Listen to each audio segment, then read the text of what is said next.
J'ai été interrogé par un employé du recensement. J'ai dégusté son foie avec des fèves au beurre et un excellent Chianti.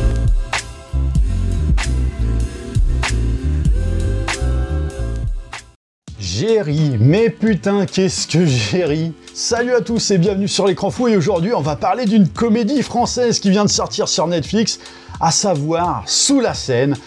Donc non, ce n'est pas une comédie, mais bien un drame pseudo-horrifique, hein, mais je dis vraiment pseudo, où un requin se retrouve dans la Seine à la veille du triathlon de Paris qui a été organisé afin de promouvoir la sûreté du fleuve avant les Jeux Olympiques. Et alors, moi je trouve ça extraordinaire d'oser sortir un film pareil sous validation de la ville de Paris et tout le tralala à la veille des Européennes et surtout des Jeux Olympiques, où en fait on te montre déjà une capitale qui est alors là, tirée à quatre épingles, il n'y a rien qui dépasse, hein. Alors si on va juste pour l'événement, on tente simplement d'expulser les quelques nuisibles de la société, hein, vous savez, les sans-abri. Donc bon, évidemment pas d'écho avec les récentes expulsions dans le cadre des JO, bien sûr, hein, qui verraient un quelconque parallèle. Alors je l'annonce, on va peut-être spoiler un chouïa, mais bon, franchement, on s'en fout, parce que vraiment, là... Mais alors, ce film, c'est une farce. C'est pas censé être drôle, parce que le film se la joue en plus sérieux dans sa mise en scène, et les acteurs, ils croient en ce qu'ils jouent, c'est ça le pire. Mais c'est tellement mauvais à tous les niveaux, et ça me fait mal de dire ça parce que, par exemple, alors j'adore Yannick Dahan en tant que critique ciné, vraiment le mec a une pertinence et une analyse incroyable, mais sauf que quand derrière il pond le scénar de ça, tu retombes de 3 étages d'un coup en termes de crédibilité, quoi. C'est dur. Donc ici, tous les personnages sont cons, mais sans la moindre exception, hein. Vraiment, hein. Il n'y en a pas un pour sauver les autres, t'as qu'une envie, c'est que le requin les bouffe tous, mais si seulement c'était que ça, c'est-à-dire que il n'y a rien qui tient debout dans ce que ça raconte. Déjà, rien que le contexte de base, donc un requin qui vient du Pacifique Nord, qui finit dans la Seine, donc en passant par le port du Havre, alors que la première carte qui te montre son tracé, tu vois en fait qu'il est passé par la Loire, t'hallucines. Mais bon, admettons, hein, peut-être qu'on m'a menti en termes de géographie, hein.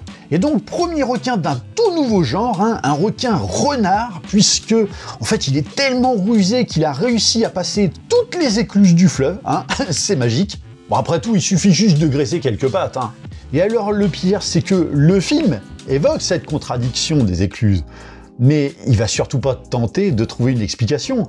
Pareil, à un moment, le requin se retrouve dans une poche du fleuve près des catacombes, donc poche qui est scellée, et on te le dit clairement dans le film qu'elle est scellée, mais il a quand même réussi à y entrer, tu sais pas comment, hein, sûrement en rentrant très fort son ventre, hein, ou alors il y avait peut-être une entrée des artistes et personne n'en savait rien, et tout est comme ça. Donc si tu prends ça à la rigolade, vraiment t'as de quoi te marrer. Genre pareil, hein, pour vous faire un dessin rapide, il y a un groupe activiste de protection des requins géré par donc une lesbienne aux cheveux bleus, hein. En même temps on est chez Netflix, hein.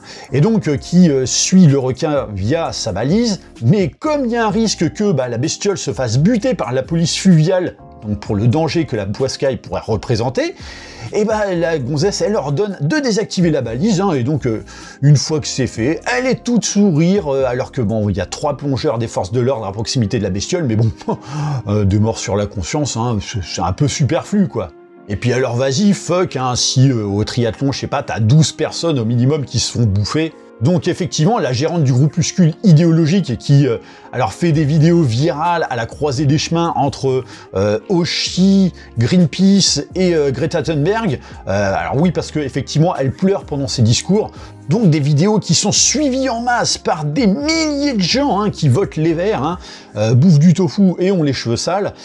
Et donc on essaie de balancer avec sérieux un message à travers ce film, à savoir qu'il faut sauver le requin pour l'avenir des enfants, hein, même s'il venait, je sais pas moi par exemple, à finir par se faire bouffer par le requin en s'approchant peut-être un peu trop près du bord de la Seine.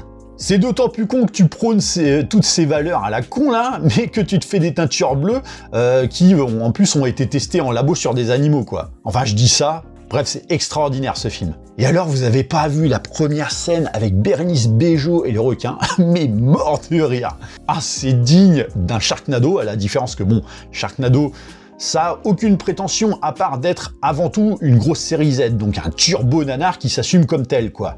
Alors je sais, il y en a plein qui vont dire que oh c'est bon, hein, c'est une fiction, ça n'a pas pour prétention d'être tangible, bah sauf que si, si, parce que justement quand tu as la prétention de planter le truc avec une tonalité sérieuse, tu peux pas poser cette excuse.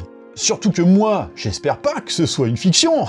Attends, pourvu qu'il y ait un requin dans la scène, bah oui, quand tu sais que le 23 juin, t'as Manu et Anne qui vont aller piquer une tête dans la Seine, ah bah ils l'ont dit, hein. Il y aurait vraiment moyen qu'on se marre un peu, quoi. Mais effectivement, on est pleinement dans une fiction, puisque, et c'en est la preuve, le film te montre une scène tout simplement dégueulasse, hein, genre tu vois à peine à 1 mètre avec des détritus partout, et c'est sans prendre en compte que prochainement, beaucoup ont pour objectif de chier dans la Seine.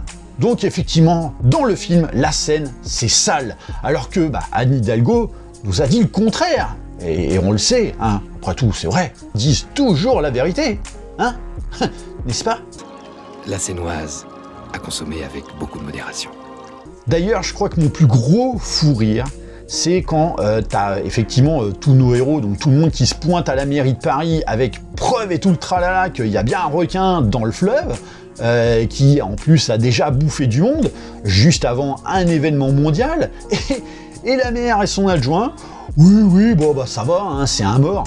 Et genre la meuf, mais elle en a rien à secouer, parce que tu comprends, ça coûte de l'argent tout ça, hein. Enfin bon, c'est pas elle qui paye, c'est le contribuable, et que si ça finit en boucherie, bon, écoute, ça finirait juste par décrédibiliser la France aux yeux du monde, et puis elle se retrouverait au mieux en tôle, mais bon, on va pas se froisser une ride, hein. Mais clairement, le domaine de fiction reste quand même assez flou quand tu vois le comportement douteux de la frange politique par rapport à tout ça, quoi.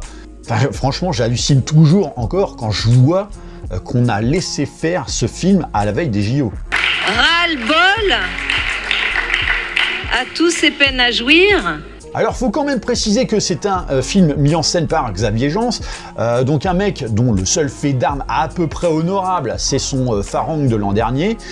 Et alors ici, autant il s'est à peu près planté une atmosphère à son film, notamment lors de passages dans les catacombes, mais alors c'est filmé avec les panards, c'est illisible.